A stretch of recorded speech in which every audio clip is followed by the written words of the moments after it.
Բարի երկոտիկին Հախումյան, շնորհակալություն հրավերն ընդունելու համար։ Նախ ես հիշեցնեմ մեր հեռուստատիտողներին, որ այսօր խոսելու ենք մի շատ կարևոր թեմայի մասին եւ խոսելու ենք հարկվճարողների սպասարկման վարչության պետ Իննա Հախումյանի հետ, որն էլ կներկայացնի այն թեմաները, որի շուրջ հասարակության լայն շերտերը կարծես մտահոգություններ ունեն եւ խոսելու ենք հայտարարագրերի մասին։ Նախ Իննա ջան, կցանկանայի դուք որպես ոլորտի մասնագետ, պրոֆեսիոնալ ներկայացնեք ինչ է դա, որտեվ հասարակության շատ զանգվածի, շատ շերտերի, տարբեր մարդկանց մոտ տպավորությունն է, որ պետությունը մտնում է մարդկանց գրպանները եւ փորձում է ոչ ճիշտ գործողություններ իրականացնել, այնինչ ճիշտ հակառակն է իրականում տեղի ունենում, որպեսզի զերծ մնանք տարբեր խոսակցություններից, դուք որպես մասնագետ խնդրում եմ մի փոքր տեղեկատվական էքսկուրս կատարենք եւ ներկայացնենք ինչ է իրենց ներկայացնում այդքան վախենալու հայտարարագիրը։ Շատ լավ, նախ շնորհակալ եմ հրավերի համար։ Ասեմ, որ հայտարարագիրը քաղաքացու եկամուտների վերաբերյալ տեղեկատվություն է, ինքը ընդունված է շատ երկրներում եւ բացարձակ չի ենթադրում, որ հայտարարագիր ներկայացնելը առաջացնելու է լրացուցիչ պարտավորություններ։ Եվ նաև սա մի ազդակ է, որով պետությունը կարողանում է վերլուծել եւ հասկանալ, որ խմբերում պետք է իրականացնել լրացուցիչ օժանդակման եւ արտոնության ծրագրեր, այնպես որ հայտարարագրից բացարձակ վախենալ պետք չէ, նաև ասեմ, որ հայտարարագրման շրջանակներում մենք ունենք սոցիալական ծախսի փոխհատուցման հնարավորություն եւ յուրաքանչյուր քաղաքացի մինչեւ 100,000 դրամի չափով նույնիսկ կարող է ստանալ փոխհատուցման գումար։ Մենք դրան բնականաբար կանդրադառնանք, բայց հայտարարագիրը, ինչպես դուք նշեցիք, զարգացած երկրներում արդեն վաղուց գործում է։ Մեր մոտ ինչպես որոշեցին, որ հիմա պետք է դա անեն։ Ինչու չէին նախկինում անում, այլ հիմա որոշեցին։ Ինչու հիմա հասունացավ։ Շատ լավ, ինչպես գիտենք, հայտարարագրման գործընթացը ներդրվել է 2023 թվականից սկսած, այսինքն սպասել ենք նաև այն պահին, երբ որ արդեն մարդիկ ավելի շատ են օգտվում համակարգիչներից, հեռախոսներից, երբ մեզ մոտ զարգացավ այդ պահը ու նաև ներդրել ենք փուլային եղանակով, որպեսզի միանգամից բոլոր քաղաքացիների համար ինքը խնդիր չլինի։ Այսինքն առաջին տարին 2023 թվականին հայտարարագիր ներկայացնում էին հանրային պաշտոն զբաղեցնող անձինք։ 24 թվականին արդեն բոլոր վարձու աշխատողները եւ նոր 25 թվականի համար այս համակարգում ներգրավել են մեր բոլոր ռեզիդենտ եւ Հայաստանի Հանրապետության քաղաքացի հանդիսացող ֆիզիկական անձինք։ Շատ լավ, Իննա ջան, տեսեք, դուք նշեցիք, որ այո, ինքը սկզբից պիլոտային ծրագիր էր, որպես գնում էր պետական պաշտոնյաներ, հասարակական սեկտոր եւ այլն, բայց այդուհանդերձ մենք տեսանք, որ հստակ ժամանակ էր դրված, որ պետք է մինչեւ այսին ժամկետը անեն եւ քաղաքացիները կարծես չարեցին եւ հետո ասացին ինքնաշխատ պետք է լինի։ Ինչով էր պայմանավորված, ինչ է կարծում, հա, ձեր հետազոտությունները, մոնիտորինգային աշխատանքը, որ ինչու հասարակությունը ամեն դեպքում դեռ չէր վստահում, դեռ չէր կարողանում այդ 21-րդ դարի գործիքներից օգտվել, ինչն էր պատճառը, որ գնաց ինքնաշխատ նպատակով։ Քանի որ կային նաև օբյեկտիվ պատճառներ, քաղաքացին, որպեսզի կարողանար ներկայացնել հայտարարագիրը, պետք է ունենար նույնականացման քարտ եւ էլեկտրոնային ստորագրություն։ Իսկ մենք ունենք խնդիր նույնականացման քարտերի համար բավականին մեծ հերթեր կային, ու որպեսզի դրա պատճառով քաղաքացին չենթարկվեր որևէ պատասխանատվության, հարկային մարմինը որոշեց ներդնել որոշակի համակարգ, որ մենք կնախալրացնենք քաղաքացու փոխարեն եւ եթե տվյալ քաղաքացին չունի այնպիսի եկամուտ, որի վերաբերյալ հարկային մարմնում տեղեկատվություն առկա չէ, ապա կարող է նաեւ չհանձնել այդ հայտարարագիրը, մենք իր փոխարեն կհանձնենք եւ տվյալ հայտարարագիրը կհամարվի օրենքով սահմանված կարգով ներկայացված հայտարարագիր։ Այսինքն կարող ենք ասել, որ այս դեպքում պետեկապների կոմիտեն պետությունը ձեռք մեկնեց քաղաքացուն եւ փորձեց օգնել, որ այդ խժդժություններից զերծ մնա։ Շատ լավ, հիմա տեսեք, վերջերս ՊԿ հայտարարեց, որ կատարվել են էական պարզեցումներ հայտարարագրման գործընթացում։ Կցանկանայի հանգամանալից ներկայացնենք, ինչ պարզեցումներ են, ինչի մասին է խոսքը։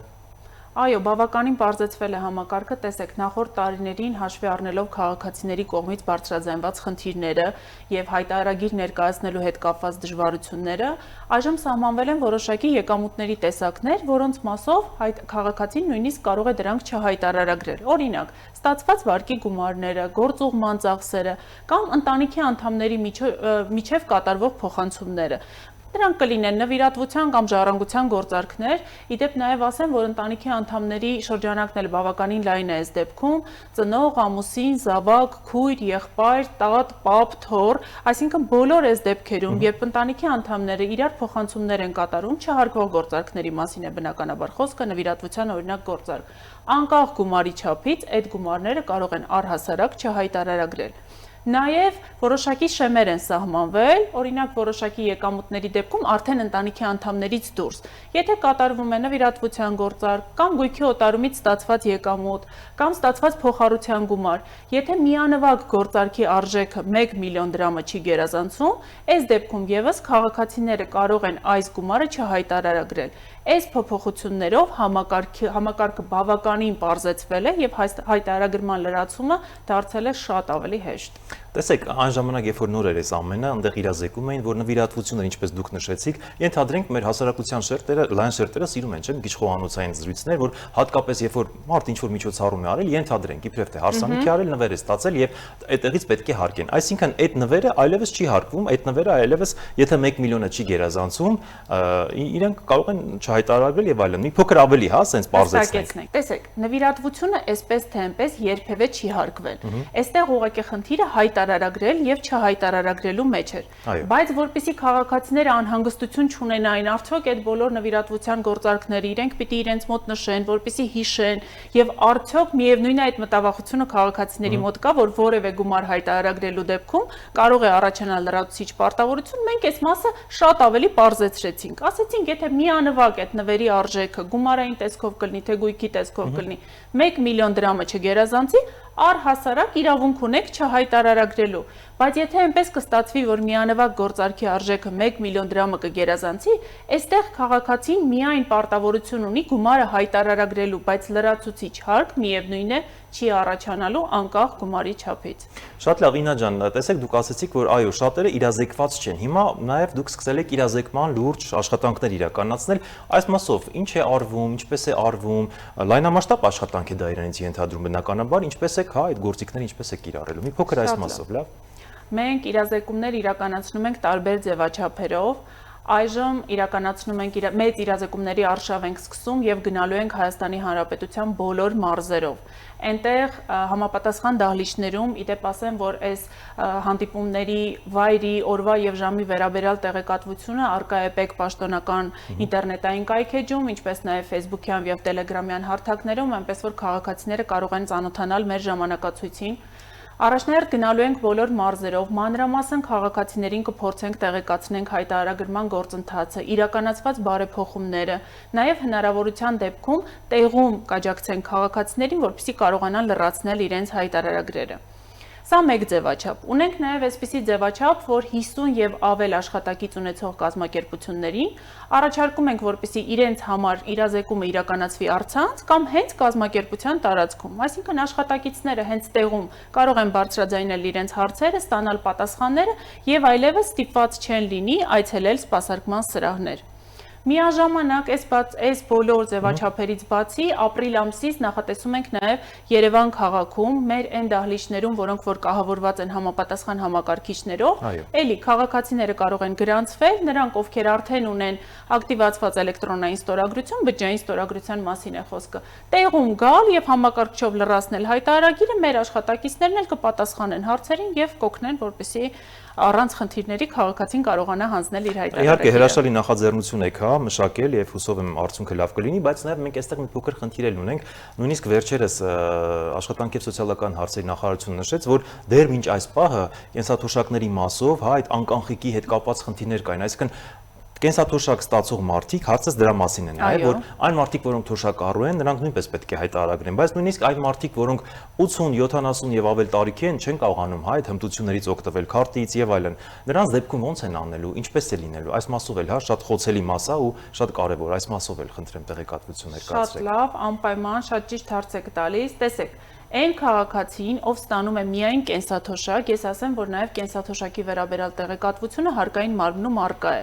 Մենք հարկային մարմինը հայտարարել է, որ այն դեպքում, երբ որ եկամուտների վերաբերյալ տեղեկատվությունը մեր տեղեկատվական բազայում առկա է, մենք նախալրացնելու ենք հայտարարագիրը։ Եթե տվյալ թոշակառուն ունի միայն կենսաթոշակ, ապա կարող է հայտարարագիր նույնիսկ չհանձնել ու չլրացնել, որովհետև իր փոխարեն հարկային մարմինը այդ հայտարարագիրը կհանձնի։ Բայց եթե մեր կենսաթոշակառուն ունենա այնպիսի եկամուտ, օրինակ վարձակալությունից ստացված եկամուտ, երկու ֆիզիկական անձանց միջև, եթե առկա է վարձակալության գործարք, ապա վարձատուն ինքնուրույն պետք է հաշվարկի եւ վճարի հարկեր։ Այս դեպքում կարող է մոտենալ ցանկացած սպասարկման սրահ։ Ուղղակի կարևոր է, որպեսզի տվյալ քաղաքացին ունենա էլեկտրոնային ստորագրություն, որպեսզի կարողանանք իրեն տեղում աջակցել։ Մոտենալ ցանկացած սպասարկման սրահ, բոլոր հարցերի պատասխանները կարող են ստանալ, նույնիսկ տեղում կարող ենք օգնել, որպեսզի տվյալ քաղաքացին հանձնի իր հայտարարագիրը։ Շատ լավ, եւ եւս մեկ կարևոր հարց, ինչպես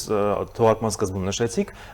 հայտարարագրի դեպքում նաեւ ստանում ես կրթության, առողջապահական հետվճարները։ Այս մասով էլ մի փոքր մանրամասնեք, լավ։ Շատ լավ։ Բացի եկամուտների հայտարարագրման պահանջը, մենք առհասարակ հայտարարագրով ծախսեր չենք հայտարարագրում։ Միայն առանձնացրել ենք երկու տեսակի ծախս, որոնց մասով որ քաղաքացին կարող է ստանալ փոխհատուցում, սա առողջության եւ կրթության ծախսերն են, այսինքն եթե քաղաքացին կատարել է կրթության գծով որևէ ծախս եւ կապ չունի միայն իր համար, թե նաեւ իր ընտանիքի անդամի համար, այսինքն ծնող, զավակ, ամուսին, ապա կարող է տարեկան կտրվածքով ստանալ կրթության մասով մինչեւ 100,000 դրամի չափով փոխհատուցում, այստեղ ուղղակի պարտադիր պահանջ է, որպեսզի տվյալ կրթական հաստատությունը դուրս գրի սոցիալական ծախսով հաշիվ։